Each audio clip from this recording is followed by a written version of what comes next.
Hi friends, இன்னைக்கு நம்ம பூரி எப்படி ரொம்ப சாஃப்ட்டாவும் அதே சமயத்துல நல்லா ஃப்ளஃபியாவும் அதாவது நல்லா உப்புலா செய்யறதுன்னு பார்க்க போறோம். அதுக்கு தேவையான பொருட்கள் பார்க்கலாம். நான் இன்னைக்கு 1 கப் மைதா எடுத்து வச்சிருக்கேன்.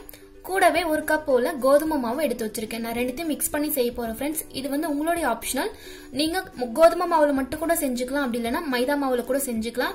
பட் ரெண்டுத்தையும் நம்ம சேர்த்து செய்யும்போது டேஸ்ட் பாத்தீங்கன்னா ரொம்ப நல்லா இருக்கும். அதுக்காக எடுத்து வச்சிருக்கேன்.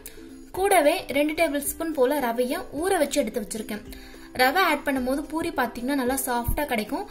சோளா பூரின்னு சொல்லுவாங்க பாத்தீங்களா, அந்த மாதிரி நல்லா ஃப்ளஃபியா கிடைக்கும். அதுக்காக நம்ம ரவையை எடுத்து வச்சிருக்கோம். சிறிய ரவை எடுத்துக்கோங்க, அப்பதான் கரெக்டா இருக்கும். இப்ப மாவு பேசிய ஸ்டார்ட் பண்ணிடலாம். நம்ம எடுத்து வச்சிருக்க மாவை ஒரு பாத்திரத்துல ஆட் பண்ணிக்கிறேன். கூடவே உங்களுக்கு தேவையான அளவு உப்பும் சேர்த்துக்கோங்க.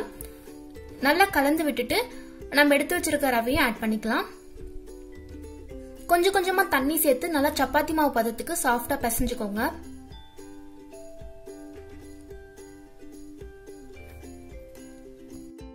லாஸ்டா 1 டேபிள் ஸ்பூன் போல எண்ணெய் ஆட் பண்ணி மாவு செட்டில் பண்ணிக்கோங்க. அப்பதான் மேல இருக்கக்கூடிய மாவு பாத்தீங்கன்னா காயாம இருக்கும். இப்ப மாவு எல்லாமே செட்டில் பண்ணியாச்சு.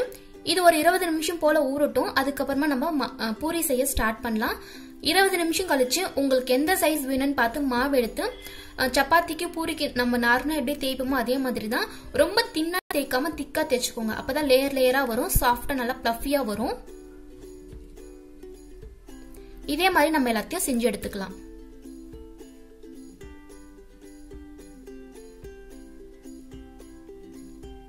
இப்ப எண்ணெய் காய வச்சிருக்கேன். எண்ணெய் வந்து ரொம்ப காயக்கூடாது ஃப்ரெண்ட்ஸ், மீடியமா வச்சுக்கோங்க. நம்ம இப்ப ஒரு பூரி போட்டிருக்கோம். பூரி போட்ட உடனே நீங்க அழுத்தியும் கொடுத்து பிரஸ் பண்ணாம அது மேல உப்பி வரும்போது அந்த மாதிரி டைமிங்ல பிரஸ் பண்ணீங்க அப்படின்னா கரெக்டா இருக்கும். 2 பக்கமும் நல்ல பொன்னிறமா வந்ததும் நீங்க எடுத்துடலாம்.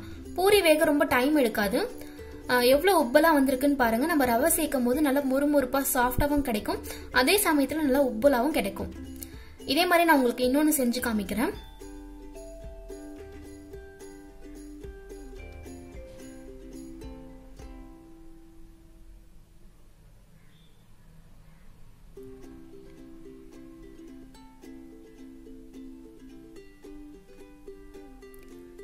அவ்வளவுதான் ஃப்ரெண்ட்ஸ், நம்மளுடைய பூரி பாத்தீங்கன்னா சூப்பரா ரெடியா இருக்கு.